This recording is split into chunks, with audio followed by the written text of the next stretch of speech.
Mateus, primeiro Evangelho, capítulo 10, versículo 17 até o versículo 22. Amém? A palavra do Senhor nos diz assim, nessa noite: E acautelai-vos dos homens, porque vos entregarão aos tribunais e vos açoitarão nas suas sinagogas. Por minha causa sereis levados à presença de governadores e de reis, para lhes servir de testemunho a eles e aos gentios. E quando vos entregarem, não cuideis em como ou o que haveis de falar, porque naquela hora vos será concedido o que haveis de dizer, visto que não sois vós que falais, mas o Espírito de vosso Pai é quem fala em vós. Um irmão entregará à morte outro irmão, e o pai ao filho. Filhos haverá que se levantarão contra os progenitores e os matarão. Sereis odiados de todos por causa do meu nome. Aquele, porém, que perseverar até o fim, esse será salvo. Feche seus olhos e vamos orar ao Senhor nesse instante. Ó Deus querido, fala aos nossos corações, fala, Senhor Deus, conosco, e que possamos entender o alerta que o Senhor tem para nossas vidas nessa noite, para a Tua igreja, e assim, Senhor, em nome de Jesus, possamos sair daqui preparados para enfrentar, Senhor, perseguição, para enfrentar o que for, pelo nome poderoso daquele que nos salvou, por amor a este nome. Portanto, nos abençoa, nos ajuda a compreender a Tua palavra.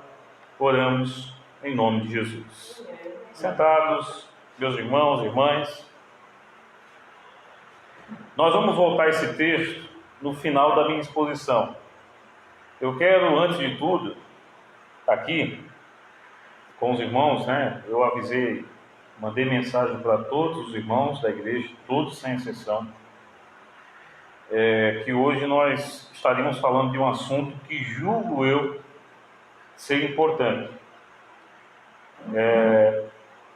Há alguns dias, talvez mais de uma semana, não lembro bem, mas há alguns dias atrás, eu pensando no que ia falar justamente desse dia 14 de novembro, e pensando qual seria a abordagem que iríamos fazer, o Senhor me fez ouvir uma notícia e eu disse, é desse assunto então que nós vamos tratar com a congregação às vésperas das eleições municipais, para que nós, como povo de Deus, possamos também fazer a diferença no que diz respeito à nossa cidadania. Então, por isso que eu pedi para que aqueles que não pudessem estar aqui hoje acompanhassem essa transmissão, para que possamos entender essa palavra que eu entendo ser um alerta de Deus para nossas vidas, como cristãos evangélicos neste país, neste mundo ocidental, hoje. O tema, portanto, da minha exposição hoje com os irmãos é cristofobia e as eleições 2020. É o tema que eu quero falar com vocês essa noite. Cristofobia e as eleições. Se eu perguntasse aqui antes de tudo, e como eu vou trazer algumas informações, eu vou ler essas informações e conforme for lendo aqui eu vou parando e tratando sobre elas, e ao final, como eu disse, eu volto aqui ao texto, para a gente poder fazer algumas aplicações, tá bom? Antes de poder iniciar aqui essa noite, eu preciso perguntar a você, meu irmão, minha irmã, uma coisa. Todos aqui já ouviram essa palavra, essa expressão, esse termo, essa palavra cristofobia? Quem já ouviu? Levanta a mão, por favor. Dois irmãos aqui, jovens, ouviram. Provavelmente ouviram na internet, não é isso? Ok. Então, o que acontece? Nós sabemos que fobia, em tese, é um medo, né? Tem gente que tem fobia a aranha, tem gente que tem fobia a a sapo, a cobra e assim por diante. Cada fobia tem um nome. Só que com o passar do tempo, o termo fobia, ela não foi aplicada apenas a quem tem medo. Convencionou-se dar o nome de fobia a quem tivesse algum tipo de aversão. Ou seja, alguém que tivesse algum tipo de oposição, de ódio, eu vou usar essa expressão de nojo, certo? De alguém ou de um grupo de pessoas. Então, o movimento progressista, por exemplo, criou o termo, né, homofobia, que seria uma pessoa que tem aversão, ódio, né, de homossexuais e quer a todo custo prejudicar, agredir, matar, se for possível, aquela pessoa. Então, fobia, eu estou citando esse exemplo aqui só para você entender que fobia não seria em tese um medo, mas seria também uma aversão, certo? Ter algo contra aquele determinado grupo de pessoas. Cristofobia, portanto, seria um termo que trataria da aversão a Cristo ou ao cristianismo. Ou seja, seriam alguém ou pessoas que têm ódio de Cristo, que têm ódio dos cristãos, ou como aqui nós encontramos na Bíblia, né? Que diz que nos últimos dias os homens odiariam tudo aquilo que chamava-se Deus. Em outras palavras, né? Paulo vai dizer, em tudo aquilo que tem o nome ou que leva o nome de Deus, ou relacionado às coisas de Deus. Então teve o nome de cristianismo. Esse tipo de gente que odeia Cristo terá ódio também. Então aquela pessoa que tem ódio, ou aquela pessoa que tem algum tipo de aversão a qualquer coisa que seja ligado a Jesus Cristo, e eu pergunto, se alguém que diz que serve a Jesus Cristo está ligado a quem? A Jesus Cristo. Então logo, essa pessoa também vai ter motivo, né, de ódio dessa ou desse grupo que tem aversão à pessoa de Cristo. Então, o termo cristofobia trata da aversão a Cristo e ao cristianismo. Deu para entender isso aqui? Ok? Vamos continuar.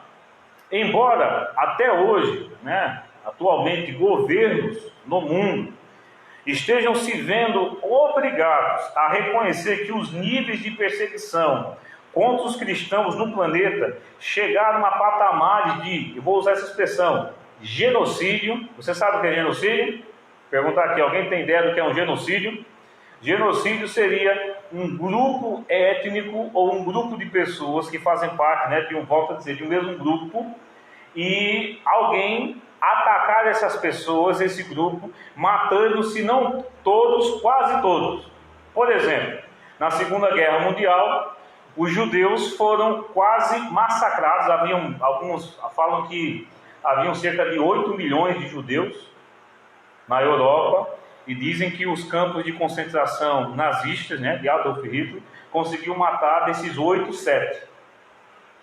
O Holocausto judaico, então, ele pode ser considerado um genocídio, porque foram quase extintos, né, uma população, uma raça, assim podemos dizer. Então, o genocídio seria quando você quase totalmente, certo? Consegue destruir, acabar, matar um grupo de pessoas. Então, hoje, o nível de perseguição contra os cristãos chega ao patamar de genocídio. Ainda é preciso, por exemplo, conviver com aquelas pessoas que são negacionistas, ideologicamente falando. Pessoas que são enviesadas, que não apenas negam os fatos, que nós vamos mostrar para vocês essa noite, mas baseando-se em narrativas puramente retóricas e sem apresentarem dados e números, ainda proferem insultos à fé cristã. Então, por exemplo, alguém que conhece, vocês vão conhecer isso hoje, você perguntar, alguém que conhece um pouquinho dessa situação, perguntar assim, existe cristofobia no mundo? A pessoa que sabe um pouquinho dos dados vai dizer o seguinte, existe. Mas há algumas pessoas que negam, dizendo que não há cristofobia, que não existe cristofobia. Por que eu estou falando isso essa noite? Porque vocês vão lembrar que o presidente do Brasil, na sua participação na ONU este ano, ele falou que o Brasil, né, iria batalhar ou iria incentivar A ideia dele era essa, né? No discurso, quem ouviu lá entendeu muito bem, só não entendeu quem não quis. Que o Brasil estava apoiando, certo? Qualquer ação, qualquer medida que pudesse evitar a cristofobia. Ou seja, que o Brasil, o governo brasileiro, iria ser contra, certo? Aqueles que praticavam a cristofobia. O que é cristofobia? Aquele que tem ódio dos cristãos, tá bom? Em resumo, seria isso. Se você olhou, os irmãos que tiverem acesso, vai hoje na internet e coloca lá, cristofobia. Você vai encontrar jornais como o Globo, Isto É, o UOL e tantos outros grandes jornais dizendo que não existe cristofobia. Que aquilo não passava de uma mentira do presidente. Mas hoje eu vou mostrar para você os dados e eu quero perguntar no final se existe ou não cristofobia. Tá certo? Um desses negacionistas foi um colunista do portal UOL. O UOL, para quem não sabe, é um site de notícias, né? E o nome desse colunista, eu faço questão de dizer o nome dele aqui, é Ronilson Pacheco. Ele publicou um artigo no portal UOL falando a respeito da cristofobia, onde ele afirmou o seguinte, eu vou ler aqui uma parte do artigo deste rapaz. Eu vou ler bem devagar e eu quero que você preste atenção. Ele disse, no artigo dele lá no UOL, o nome dele, Ronilson Pacheco, trata-se, falando a respeito da cristofobia, ele diz, trata-se de uma narrativa criada em torno de uma mentira, que tem sido cada vez mais imposta como verdade.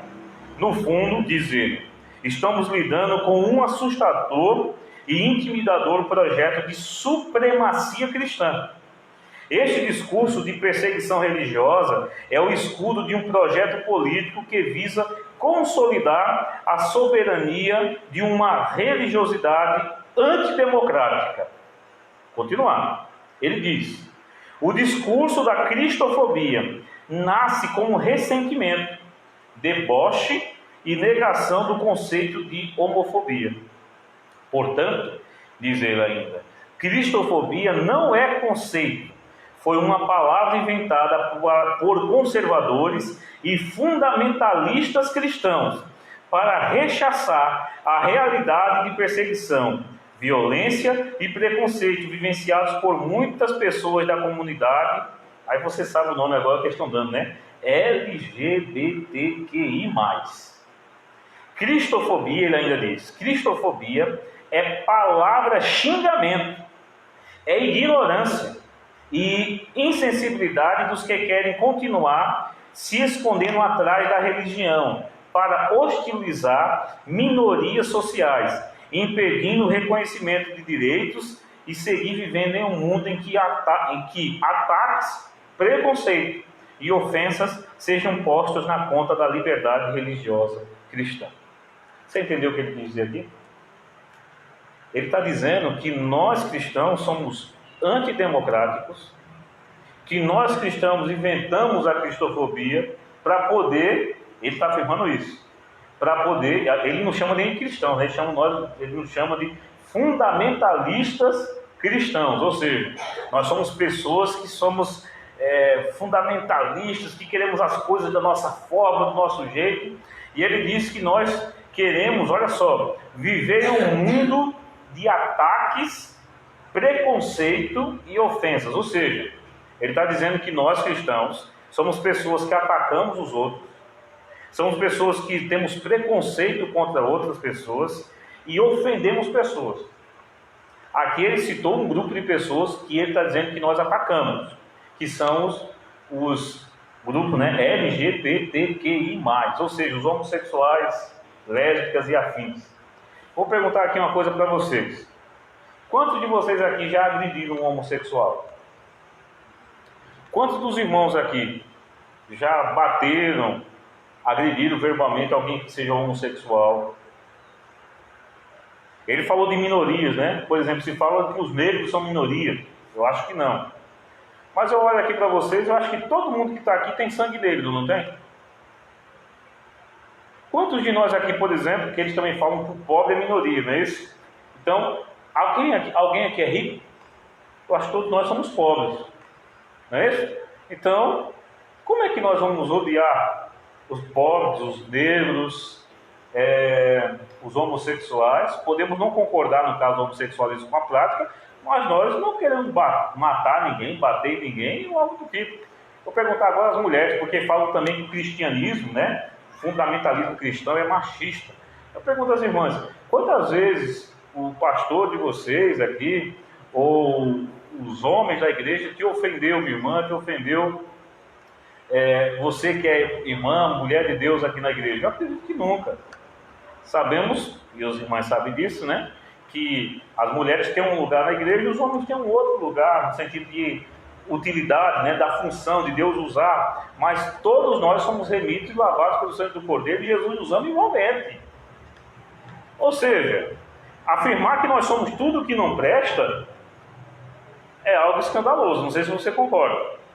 Esse texto que eu acabei de ler para vocês aqui, na minha opinião, não passa de alguém que tem ódio dos cristãos. Vou perguntar a você aqui agora. Já perguntei se você ouviu algum de nós aqui, ou eu sei que pode ter um crente maluco ou outro, mas eu acredito que aquela turma que realmente ama a Deus não vai estar agredindo ninguém. Pelo contrário, nós queremos que todas as pessoas também possam um dia receber a bênção, a salvação que nós recebemos. Mas eu pergunto a você, você conhece alguém que odeia cristãos? Que tem ódio de crente? Os irmãos conhecem? Eu conheço. Você percebe que agora a posição muda? Não somos nós que estamos atacando ninguém, pelo contrário. Parece que são os outros que estão nos atacando, nos perseguindo. Eu vou continuar. Meus irmãos, esse aqui o UOL falou. O portal UOL, isso aqui eu estou falando, mas eu poderia citar outros textos. Desde essa semana que antes de vir para esse púlpito aqui, eu pesquisei essa semana toda. E irmãos e irmãs, o que eu li de coisas absurdas na internet, falando contra nós, parece que nós somos um monstro. Parece que nós queremos ver sangue nas ruas. Nós sabemos que não é assim. De jeito nenhum. Pelo contrário. Pelo contrário. Vamos continuar.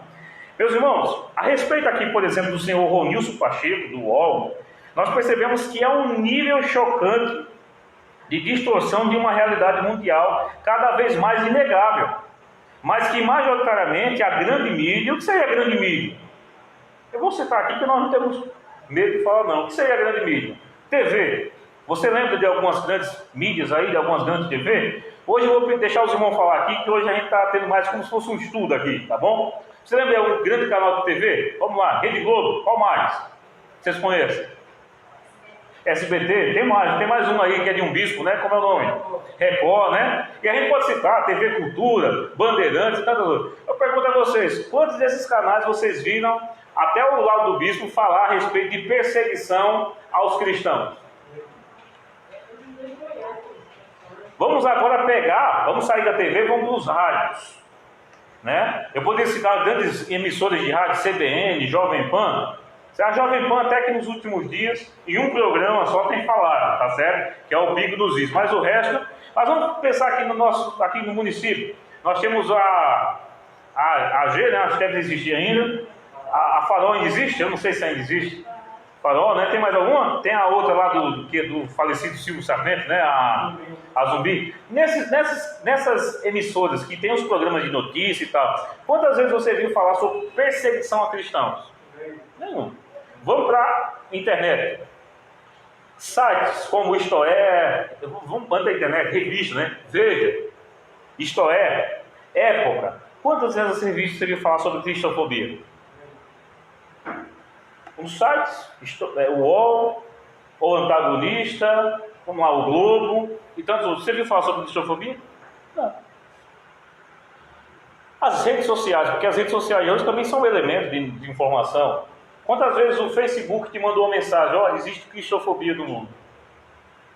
Mas o Facebook, Twitter, quando chega o mês lá da parada gay, né, eles fazem aquele negócio, não é isso?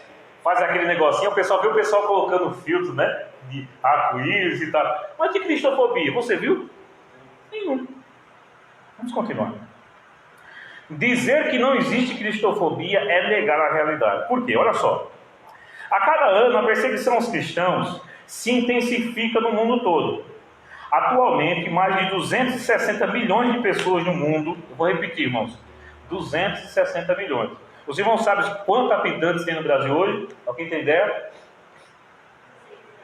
210, alguns vão colocar um pouquinho mais. Vamos finalizar 210. 210 milhões de brasileiros existem. Tá certo? Eu estou falando que existe hoje no mundo 260 milhões.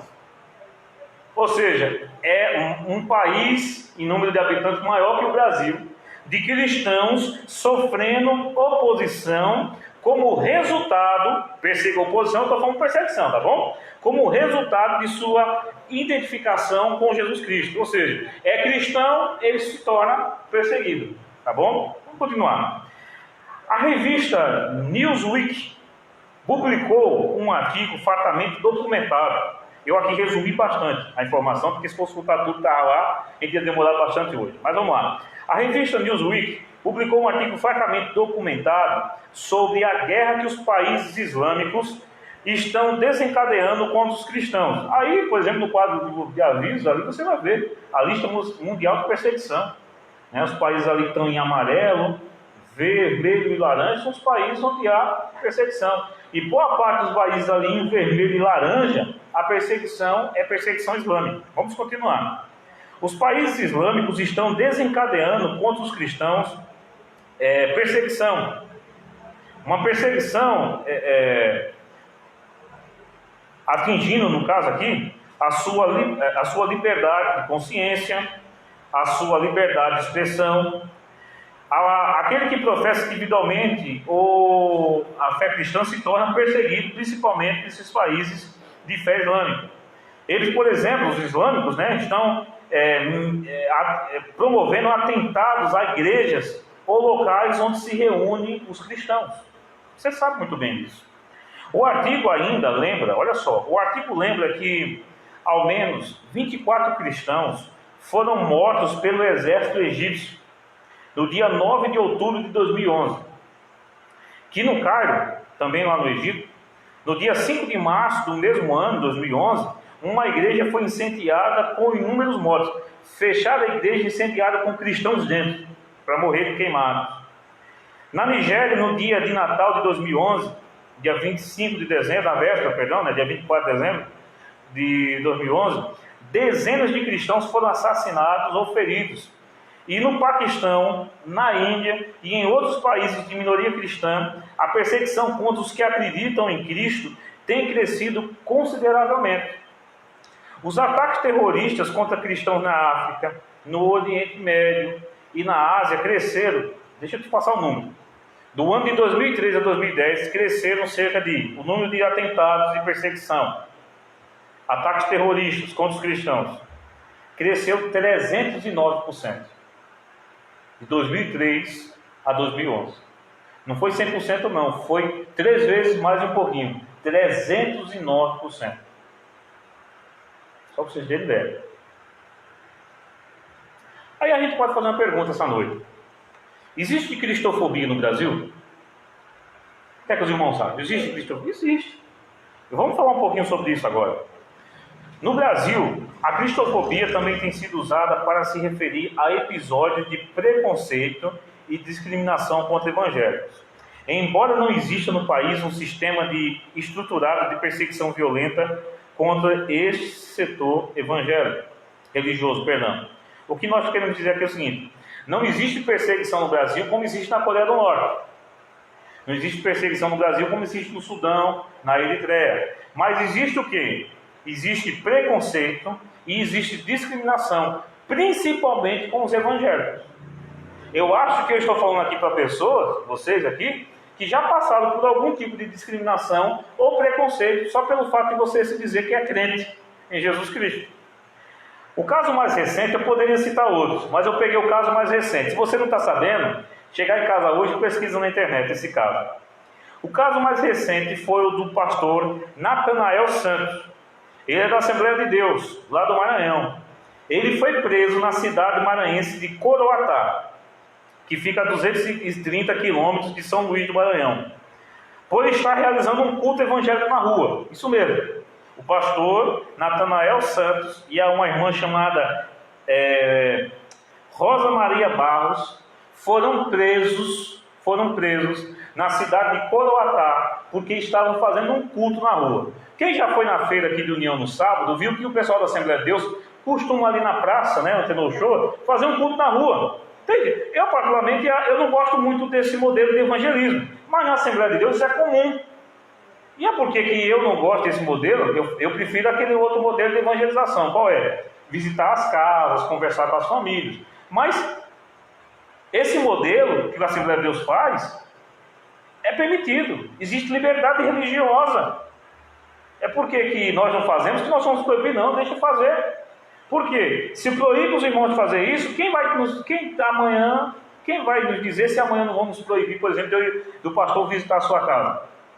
Ou, no caso, né, nós temos visitado o Fernando ali para orar por ele. A gente poder entregar um folheto, um convite. Esse pastor, o pastor Natanael Santos, foi preso porque estava fazendo culto na rua. Deixa eu contar a história para você direitinho. Olha o que aconteceu. O culto era realizado nas proximidades do Fórum de Justiça do município de Coroatá. A senhora juíza, a excelentíssima Annelise Nogueira Reginato, titular da primeira vara da comarca de Coroatá, não teria gostado do volume da pregação e pediu para diminuir o volume. Foram lá, né? Talvez o pessoal do fórum, talvez os policiais, não sei bem como foi isso, foram lá e pediu para diminuir o volume. Irmãos, não foi na calçada do fórum, não, era um pouco distante, mas estava incomodado. Vamos lá. A juíza teria preendido o pastor Natanael e mais uma fiel após o grupo ter diminuído o som. Isso mesmo. O pastor Natanael diminuiu o som, mas mesmo diminuindo, a juíza mandou a polícia prendê-lo. Horas depois, o pastor Natanael e a irmã Rosa Maria Baus foram liberados. Mas eles foram conduzidos à delegacia. Irmãos, eu quero parar aqui um pouquinho. Os irmãos não pararam para pensar. Isso é Brasil, viu? A gente não está falando de Nigéria, Rússia, China, não. Os irmãos já pararam. A gente já fez culto aqui, por exemplo, ali na quadra. Não foi, irmão? A irmã lembra? A gente fez um culto lá. Imagina a gente fazendo culto, a polícia chegar e nos prender. Qual o crime? Vocês estão fazendo um culto na rua. Você já parou para pensar numa coisa dessa? A cristofobia ocorre, então só para poder voltar ao ponto. Existe cristofobia no Brasil? Existe sim.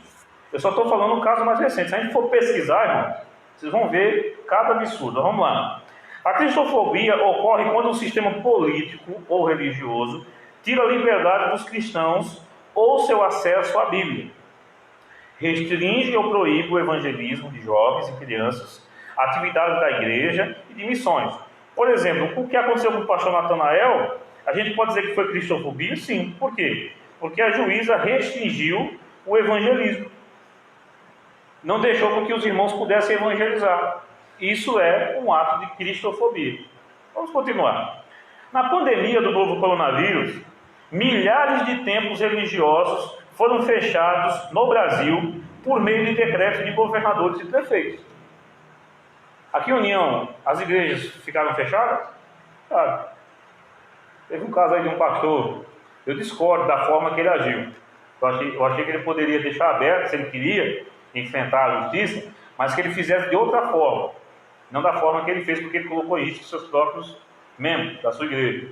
Mas teve um pastor aí, que lá no Nova Esperança, que ficou fazendo os cultos e foi tratar com a juíza, né, aqui na cidade, para resolver a situação dele. Eu não sei como é que está o andamento do caso dele, mas eu fiquei sabendo que a justiça da pessoa da juíza que estava aí à frente queria mandar até conduzi-lo à delegacia. Não sei o caso, mas foi o comentário que eu ouvi. Mas aqui, por exemplo, União, as igrejas ficaram fechadas. Não só igrejas, não só estou falando de igreja, centros espíritas, terreiro de Umbanda, né? Tudo que foi culto religioso ficou fechado. Foi fechado por quem? Eu quero perguntar a vocês, quem foi que mandou fechar as igrejas, por exemplo, na época da pandemia? E ainda estamos na pandemia, né? Mas já está as coisas funcionando. Mas naquele período mais difícil da pandemia, quem mandou fechar as igrejas? Pode falar, quem foi? Os governadores, apoiados na sua maioria pelos prefeitos. Você sabe que a presidência da República, né, o governo federal, lançou uma portaria onde falou quais eram os serviços essenciais que deveriam estar abertos. Se você leu esse decreto, um dos serviços essenciais eram as igrejas. De acordo com o governo federal, as igrejas poderiam estar abertas. Ou seja, já deveriam tomar medidas sanitárias, mas elas poderiam estar abertas. Mas vamos pensar em Alagoas. O governador de Alagoas não permitiu. Ele disse que aqui em Alagoas as igrejas não iriam abrir. Você viu o prefeito do município se opor a isso, falar alguma coisa? Alguém aqui viu? Ouviu, né? Ouviu? Não. Vamos continuar. Meus queridos, o jornal Gazeta do Povo, ele é um jornal online, trouxe uma matéria que trazia como título, eu li a matéria, mas eu só trouxe aqui algumas informações dela. O título dessa matéria era o seguinte: pelo menos 12 decretos de isolamento violaram a liberdade religiosa. De acordo com o jornal A Gazeta do Povo, estados e municípios expediram decretos que, em determinados casos, acabaram por ferir a liberdade eclesiástica amparada pela Constituição. É o que aponta a Associação Nacional de Juristas Evangélicos, a ANAJURE, em um relatório. Poderia aqui fazer uma lista enorme, meus irmãos, de casos de cristofobia no Brasil, como alguns exemplos em outros países ocidentais. Mas eu coloquei aqui alguns apenas que você já deve ter ouvido, para a gente relembrar. Eu coloquei aqui, por exemplo, você lembra que os ateus estavam tentando tirar a frase, qualquer nota, qualquer cédula de real tem lá uma frase assim: Deus seja louvado. Você deve ter ouvido aí que o pessoal, os ateus, entraram com ação para tentar tirar isso das notas. Você também deve ter ouvido, você sabe que em todo tribunal do Brasil tem um crucifixo e tem lá Jesus Cristo. Por quê? Ali é um significado, simbolismo para que o juiz ele julgue corretamente, para não ser igual um Pilato, tá vendo? Que julgue por culpado o inocente. Mas os ateus também queriam que fosse tirado os crucifixos. Há um partido, por exemplo, aí, político, eu posso falar o nome dele, não é um pessoal, que entra no Supremo Tribunal, para, por exemplo, agora, queriam que a ideologia de gênero fosse ensinada nas escolas. O que é a ideologia de gênero? Alguém sabe aqui? Ideologia de gênero é aquilo que diz o seguinte: menino não nasce menino, nem menino nasce menina. O ser homem ou ser mulher é uma escolha. Então, nós nascemos neutros, de acordo com essa ideologia. Já pensou o teu filho, tua filha chegar em casa assim: papai, mamãe, hoje eu quero ser menino, ou a menina falando, ou o menino dizendo: não, hoje eu quero ser menina, porque aprendeu na escola? Você concorda com isso? O próprio Supremo Tribunal Federal liberou a união civil de pessoas do mesmo sexo sem passar pelo Congresso Nacional, porque a Constituição diz que o casamento é entre um homem e uma mulher, que a família é assim, está lá na Constituição. O aborto, você deve ter ouvido falar também que mandaram uma ação, se não me engano, BDT, o partido do Ciro Gomes, aquele rapazinho bonitinho, tão legalzinho lá do Ceará, você deve saber quem era, que queria que o STF julgasse um assunto a respeito do aborto, para que por meio do STF, sem passar pelo Congresso Nacional, fosse liberado o aborto. Tudo isso, meus irmãos, nós podemos colocar como cristofobia. Por quê? Porque tudo isso é contra os valores cristãos. Você viu no Chile o que foi que fizeram? Você lembra aí? Acho que já tem umas semanas atrás, que um grupo de esquerda foi lá no Chile, queimou 2 igrejas católicas, saquearam, depredaram, e teve uma frase bem interessante que foi colocada lá, em uma dessas igrejas: picharam e colocaram assim: morte ao Nazareno. Quem é o Nazareno? No Chile, o Chile é vizinho da gente aqui, viu? Meus irmãos, será que não existe cristofobia? Pastor Frank Ferreira publicou, até coloquei lá no Instagram, que uma igreja batista, uma coisa avivada, não estou lembrado, picharam a igreja. Ano de 2018, a igreja em Pernambuco da Assembleia de Deus também foi totalmente pichada. Eu não estou lembrado do ano, mas você sabe que no Colégio Adventista eu trabalhei lá durante 5 anos, e um dia nós chegamos lá e os camaradas picharam à frente do Colégio Adventista, com palavras de ódio. Você sabe, a gente não concorda com o Adventismo, mas querendo ou não, eles se dizem cristãos. Meus queridos, eu quero falar agora sobre a perseguição anticristã e a pandemia. Há dados que mostram que no período dessa pandemia aumentou a perseguição aos cristãos. Em agosto de 2020 foi feito um levantamento pela Release International que mostrou que a perseguição religiosa aumentou em todo o mundo durante a atual pandemia do novo coronavírus. Uma das piores situações está na China, aonde começou o vírus, não foi? E aonde... Sandra, lá começou o vírus, lá estão fazendo a vacina que quer que você tome essa vacina, a todo custo. Eu sou grupo de risco, mas não vou tomar não, estou logo avisando. Porque uma vacina leva às vezes 4, 5, 10 anos para ficar pronta, certo? E você viu aí que a suspeita de alguma pessoa, né, no Brasil que morreu tendo feito teste, né? Mostrou que ele tinha uma substância química, está ainda sendo investigado.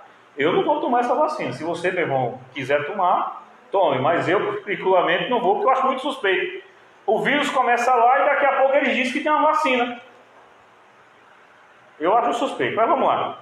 Na China, o portal Bitlinker, que monitora a perseguição religiosa sob o regime comunista de Pequim, tem publicado centenas de denúncias com dados concretos, ou seja, com provas, de lugares, datas e nomes. Por exemplo, em 2020, o governo da China continuou destruindo igrejas e cruzes durante o confinamento forçado, ofereceu dinheiro a quem denunciasse igrejas cristãs e ordenou que as igrejas preguem o comunismo durante os sermões. Ou seja, lá na China, se eu quiser ter uma igreja legal funcionando, eu tenho que pregar sobre o comunismo, não sobre Jesus. O que é que você acha? Vamos continuar. As pressões e perseguições pioraram nos últimos meses na China, cujo regime intensificou no ano passado a demolição de igrejas rebeldes. Estão demolindo igrejas na China, que não se enquadram nas normas restritas e abusivas impostas pelo Partido Comunista. Filipêndio religioso, que é algo que tem no nosso Código Penal, que é crime no Brasil. O que é filipêndio religioso? Ainda dentro do contexto da cristofobia, existe o filipêndio religioso. O que é um filipêndio? Filipêndio é o ato de tornar algo ou alguém vil, rebaixado e digno. Filipêndio significa isso. O vilipêndio religioso é crime e consiste no fato de escarnecer de alguém publicamente, por motivo de crença ou função religiosa, impedir ou perturbar cerimônia ou prática de culto religioso. Vilipendiar publicamente, certo? O que é vilipêndio? Você lembra? Tornar algo, alguém, vil, rebaixado, indigno. Vilipendiar publicamente ato ou objeto de culto religioso. Você lembra que tem um canal no YouTube chamado Portas do Fundo? Que todo final do ano eles fazem um vídeo ridicularizando, né? Jesus Cristo, principalmente na época do Natal. E isso, de acordo com a lei do Brasil, é vilipêndio. Você lembra que no ano passado entraram com ação contra o canal? Na primeira instância, no Rio de Janeiro, o canal perdeu. O canal recorreu ao Supremo Tribunal Federal. O Supremo Tribunal Federal disse que podia botar no ar aquele vídeo. Ou seja, de acordo com os juízes da Suprema Corte do Brasil, você pode falar mal de Jesus. Só não pode falar mal de gay, de lésbica, de partido de esquerda. Você só não pode falar contra o aborto, você não pode falar contra alguém poder ter uma arma para se defender ou algo do tipo. Falar de Jesus pode. Falar de outras coisas, não falar de Jesus no sentido de atacar, viu, irmãos? Pode. Mas, por exemplo, olha, irmãos, quer fazer um teste? Ataque o movimento homossexual. A nossa igreja, houve um vídeo nosso no canal do YouTube, onde eu, ao pregar, falei a respeito do homossexualismo. Esse vídeo, sem ser notificado, sem nada, ele foi excluído pelo próprio YouTube, do canal da igreja. Então, olha que o nosso canal tem apenas 160 inscritos. Imagina um canal, vocês viram recentemente que o pastor Paulo Júnior passou uma situação séria. O canal dele, né, foi excluído do YouTube, depois muita coisa voltou. Mas você deve ter visto, acompanhado essa batalha. Vamos continuar. Aí eu quero trazer algumas informações sobre perseguição. Olha que coisa interessante. 80% das vítimas de perseguição religiosa no mundo são cristãs. Embora a mídia pouco fale do assunto, os cristãos continuam sendo o grupo religioso mais perseguido em todo o planeta. 80% das pessoas que sofrem perseguição por causa da fé atualmente são cristãs. 1 em cada 8 cristãos sofre perseguição. Vou repetir, 1 em cada 8. A cada 8 cristãos, 1 sofre perseguição. Em janeiro de 2020, a organização Portas Abertas, os irmãos sabem que a nossa igreja é parceira da Portas Abertas, apresentou o relatório anual. O levantamento aponta que 1 em cada 8 cristãos sofre perseguição por causa da fé, o que equivale a 260 milhões de pessoas. Na comparação com o período anterior, aumentou em 15 milhões o total de cristãos que sofrem discriminação em níveis alto, muito alto e extremo, segundo a organização. O ano de 2019 ficou conhecido como um dos anos mais sangrentos da história para os cristãos. O governo britânico, porque atacaram muito o presidente do Brasil, dizendo que era mentira, que não existia cristofobia. Mas deixa eu trazer a informação para você. O governo britânico, lá do Reino Unido, da Grã-Bretanha, ele disse o seguinte: perseguição a cristãos atinge níveis próximos do genocídio. Eu vou ler aqui a informação para você. No dia 3 de maio de 2019, a rede BBC reconheceu que a perseguição aos cristãos atinge níveis próximos do genocídio, em referência a um amplo estudo de caráter urgente que foi encomendado pelo secretário de Assuntos Exteriores do Reino Unido, o senhor Jeremy Hunt. O estudo apontou que os níveis de perseguição em certas regiões do mundo são tão extremos que atendem aos parâmetros da ONU para serem considerados genocídio. Você sabe que a ONU é a Organização das Nações Unidas e, dependendo do que aconteça em determinada parte do mundo, guerra e tal, a ONU pode dizer o seguinte: olha, aqui existe um genocídio e a gente vai ter que entrar de alguma forma para resolver essa situação. Está se matando tanto cristão no mundo que você poderia levar para a ONU, e já foi tentado, viu, irmão? Já levaram para a ONU para que a ONU reconhecesse que no Oriente Médio e na Ásia está exigindo um genocídio de cristãos. Mas você sabe o que foi que a ONU disse? Que não existe. Mas, por exemplo, fala que no Brasil existe um genocídio à comunidade gay, né?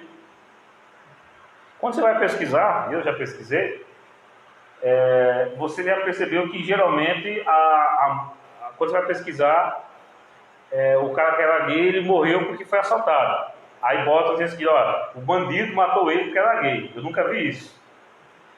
Outros casos que eu já vi, o camarada foi morto porque uma briga entre namorados, ciúme, você já deve ter visto isso, né? O outro ficou com ciúme e matou, algo do tipo. Você vê muito isso, certo? Se existe casos de pessoas que foram realmente mortas por serem homossexuais, é um número muito pequeno. Não estamos dizendo aqui que tem que matar, não é isso não. Mas comparar esse caso, por exemplo, com o número de mortes de cristãos no mundo, irmãos, é brincar. É brincar. O interessante é que eu perguntei a vocês se vocês ouviram falar sobre isso em algum órgão de mídia. Acho que não. Mas olha que coisa interessante. Até jogadores de futebol, quem gosta de futebol, preste atenção nisso, se engajam na denúncia. Perseguição inacreditável. Foi uma frase do jogador de futebol Olivier Giroud, ou Giroud, o apelido deve ser Giroud porque ele é francês. É isso mesmo, Giroud? Em junho de 2019, o jogador de futebol Giroud, da seleção francesa e do clube inglês Chelsea, capitaneou um evento em defesa dos cristãos, que sofrem perseguições em dezenas de países de todos os continentes em pleno século XXI. Giroud falou o seguinte: os números da perseguição anticristã são inacreditáveis e nós temos que falar sobre eles. É preciso que exista consciência. A iniciativa de Giroud contou com a adesão de vários outros jogadores famosos, entre os quais o brasileiro Lucas Moura. Esse Lucas Moura foi o que jogou no São Paulo? Foi, né? Lucas, pronto. Ou seja, tem gente com dinheiro, jogador de futebol, que viu a necessidade de falar sobre esse assunto.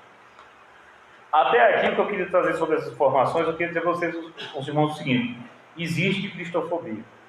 Lógico, eu não estou dizendo que no Brasil a cristofobia é igual a gente vê na China, na Coreia do Norte, mas que a coisa está crescendo, está. E eu quero lembrar a você que amanhã ou depois podemos sofrer sim perseguição pesada. Eu não sei, porque o amanhã pertence ao Senhor Deus. A gente tem algumas informações na Bíblia.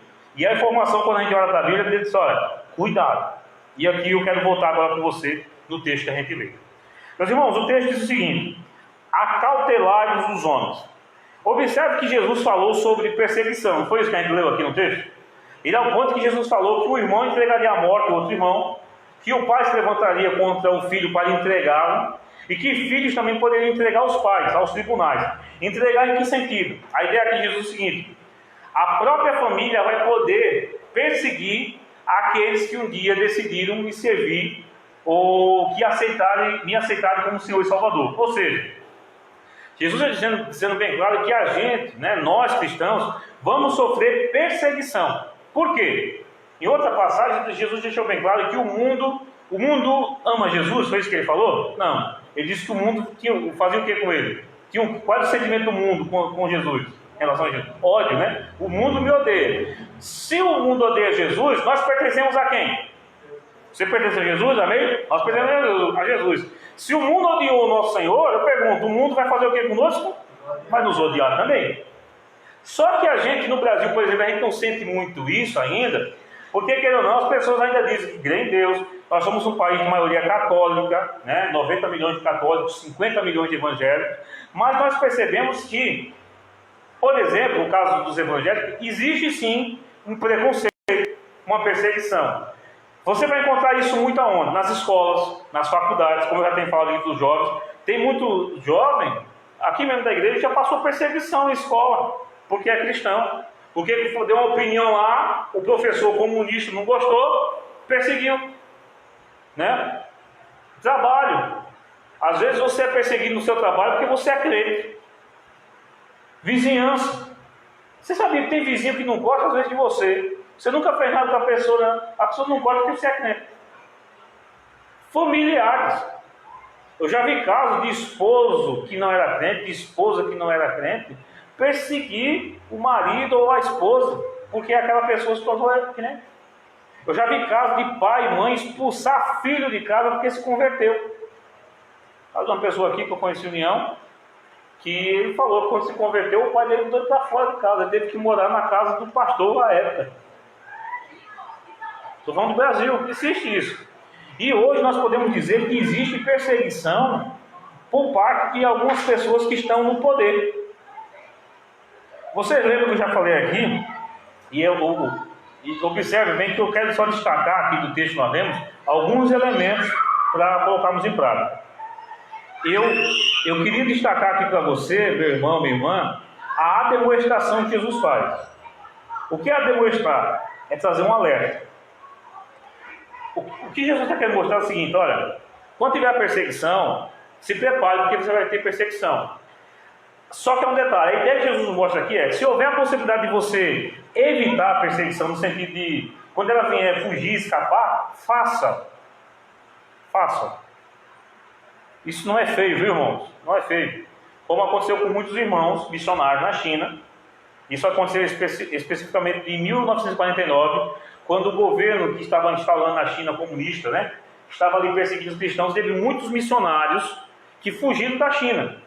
Mas, enquanto lá estiveram, pregaram o evangelho. Mas teve um momento que foi tão difícil que eles tiveram que fugir da China. O que eu quero dizer para você é o seguinte: Jesus disse, acautelar. Isso que é acautelar? Ter cautela. Cautela é ter o quê? Cuidado, ter atenção. Nós vivemos numa ditadura aqui no Brasil? Não. Nós vivemos num regime democrático. O que é um regime democrático? Nós escolhemos as pessoas que vão nos governar. Pelo menos o poder executivo e o poder legislativo, O judiciário a gente infelizmente não manda. Quem escolhe tem um concurso, tem as indicações assim por dentro. Mas esses dois são importantes, porque o executivo é aquele que vai executar as atividades. Por exemplo, a gente vai ter eleição amanhã municipal. Quem é o executivo do município? É o prefeito. Por que ele é o executivo? Porque ele é aquele que executa o governo da cidade. Ele é aquele que vai pagar a merenda da escola, ele é aquele que vai mandar reformar a escola, ele é aquele que vai mandar calçar a rua, você está entendendo? Ele é aquele que executa o serviço. E o legislativo, que são os vereadores, são aqueles que vão fazer as leis e vão fiscalizar o executivo, para que o executivo não venha roubar ou não fazer algo de errado.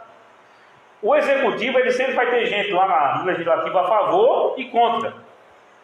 Os vereadores que são o governo e aqueles que são oposição. Dentro da oposição não é ruim, porque a oposição, geralmente ela vai ajudar que aquele que está no governo não faça muita coisa que fuja dos padrões.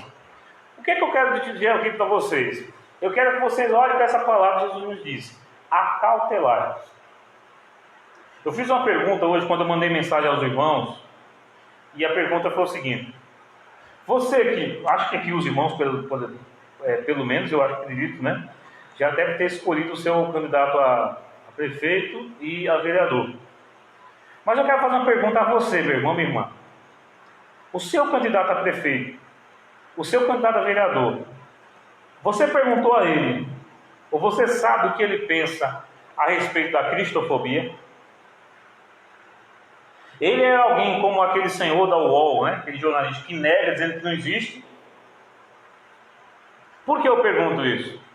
Porque há muitos grupos políticos no Brasil que querem atuar contra as igrejas. Você sabia que há, por exemplo, partidos de esquerda que querem que o governo cobre imposto da igreja? Você sabe que a igreja ela não paga impostos. Ela não paga por quê? Porque é subsidente na Constituição que a igreja faz um trabalho social, atender pessoas e por diante.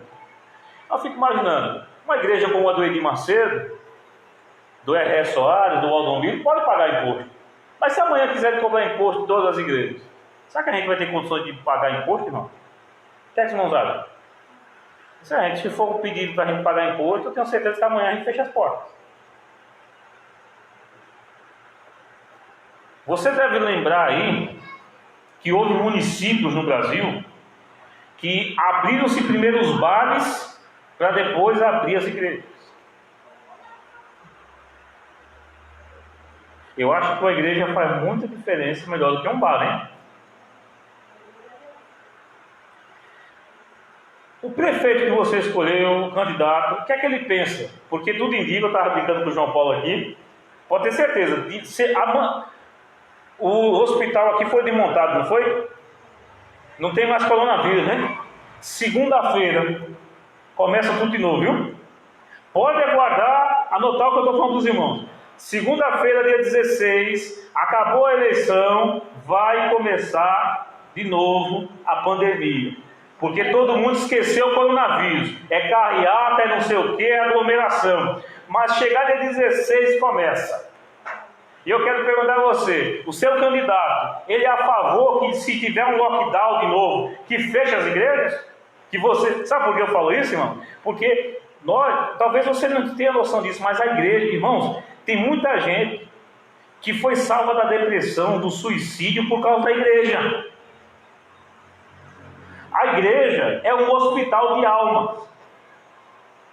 A igreja, e saiba de uma coisa, eu acho magnífico e louvo a Deus, porque muitas vezes a gente se preocupa em ter igrejas cheias, não é isso? Muita gente e tal. Nossa, o nosso desejo é esse. Mas quando já foi feita uma pesquisa que mostrou que 80% das igrejas são de igrejas pequenas. E nós somos a maioria, as igrejas pequenas quando se juntam. E essa maioria é que tem salvado pessoas da bebida, das drogas, da prostituição, da criminalidade. Meus irmãos, será que o seu candidato, ele aprovaria de novo que as igrejas fossem fechadas, por exemplo? Nós temos que fazer essa pergunta. Se você não fez ainda, eu convido você, meu irmão, minha irmã, a que antes de você ir amanhã votar, vá lá, pergunte ao seu candidato o que ele pensa a respeito disso. Se você perguntar e ele não te responder, você já sabe qual é a minha opinião, né? Não vote nele, porque ele não merece seu voto. Porque é obrigação do candidato explicar as suas posições. Eu digo isso, irmãos, porque eu vejo muito crente, infelizmente, votando em partidos ou em candidatos que são contra a fé cristã. Não estou dizendo que a gente só vai votar em crente, está entendendo, né? Não estou dizendo isso não. Eu não voto só em crente, eu voto em pessoas que têm um valor. Porque às vezes o camarada ele é ímpio, mas ele não gosta das coisas erradas. Você está me entendendo? Então não tem problema de eu votar nele. Eu estou perguntando a você, observe quem ou o que o seu candidato pensa. Qual o partido que ele faz parte? Isso é importante também, sabe por quê? Eu vou votar em fulano de tal, que é do PSOL. O PSOL, ele apoia tudo que é errado. Aborto, casamento gay, imposto para a igreja, liberação das drogas. Você é a favor dessas coisas?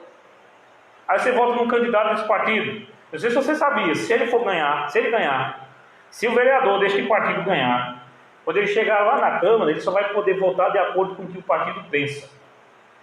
Não acha que o vereador é dono do mandato dele assim não, sabia disso, né? Ele vai ter que acompanhar o que o partido diz. Você lembra que teve um candidato, teve um vereador aqui do PT, que votou alguma coisa contra, não lembro bem, que dona Genisete, você lembra dessa mulher, né?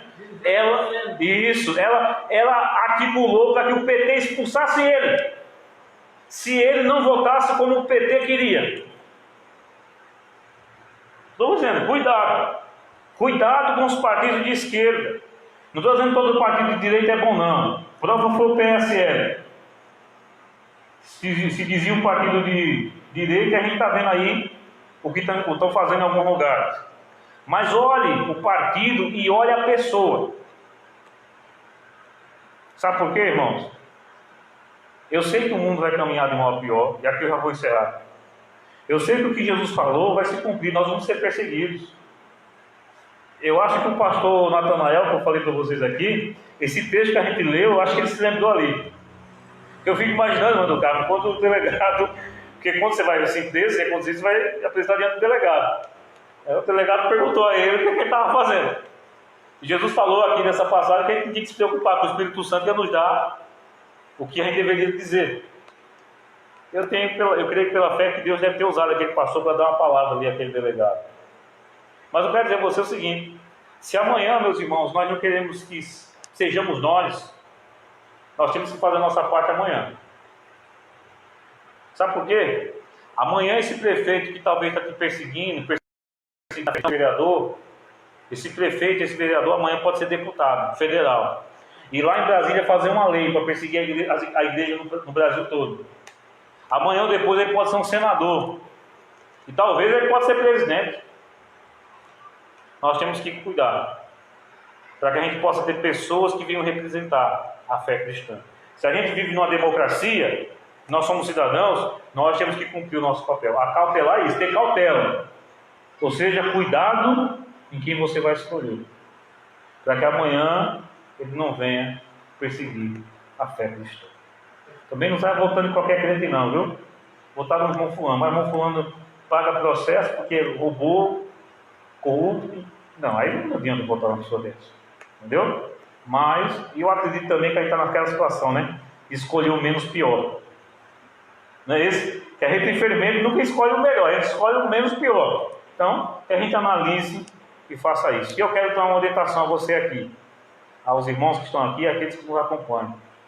Para finalizar. Sabendo que existe essa cristofobia, essa perseguição, você acha que o presidente atualmente do Brasil ele é criticado tanto por quê? Uma pessoa falou para mim o seguinte, um dia desse: eu nunca vi um presidente abrir as portas do Palácio do Planalto para fazer um culto lá dentro. Não sei se você sabe, né? O Bolsonaro já fez culto de Natal, já fez Páscoa. Amém? Deus o abençoe. Não concordo com tudo que ele está fazendo, mas pelo menos ele defende a pauta da fé cristã. Mas eu quero dizer para você o seguinte: todos aqueles que vão defender a fé cristã serão perseguidos. E por isso nós temos que voltar para que esses que estão sendo perseguidos possam chegar lá. Porque eles serão a nossa voz naqueles cargos de poder. Eu tenho certeza que se aquela juíza que Coroatá, que prendeu o pastor, fosse crente, ou que não tivesse ódio de Jesus, ela não teria prendido aquele pastor. Aí eu quero também deixar a palavra para os nossos jovens: estudem, porque amanhã vocês podem ser juízes, promotores, talvez vocês serão nossos futuros prefeitos, governadores, não sei o que é que Deus vai fazer na sua vida, médico. Mas estude, para que aonde Deus colocar você, você seja uma bênção, que você possa atuar para a glória do nome de Deus. Amanhã, antes de votar, ore a Deus, ore pelos cristãos perseguidos, ore pelo Brasil, ore por União. Eu vou orar por União e vou orar lá pela minha cidade, para que aqueles que venham chegar ao poder venham fazer as coisas favoráveis à fé cristã e aos valores cristãos. nós devemos orar e fazer aquilo que Paulo nos diz lá em Romanos 13, né? Deixa eu finalizar, já convido os irmãos a ficarem em pé, mas eu quero ler essa passagem.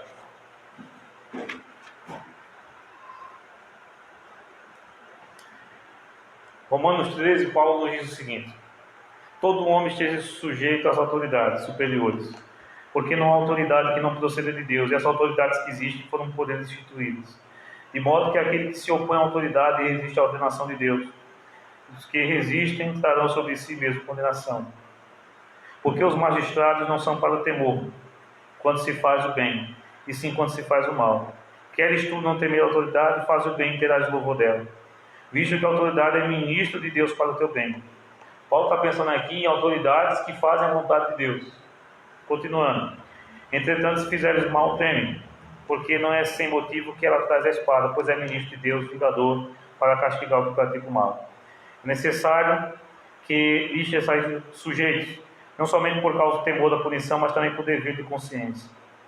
Por esse motivo também pagais tributos, porque são ministros de Deus, atendendo constantemente a este serviço. Pagai a todos os que lhe é devido: a quem tributo, tributo; a quem imposto, imposto; a quem respeito, respeito; a quem honra, honra. Meus irmãos, se nós tivermos que ter essa atitude, vamos orar por isso também. Olha, aqui em União parece que são 11 ou é 15 vereadores? Eu até esquecido aqui. 15. Olhe, para que os 15 que vão chegar lá amanhã possam fazer o bem para o município, para o povo, e que não venham ser contra os valores cristãos. E olha também por aquele que foi sentar na cadeira do prefeito, para que ele também venha ser a favor dos valores cristãos e que venha atrapalhar os valores. Amém, meus irmãos? Deus muito santa e sabiamente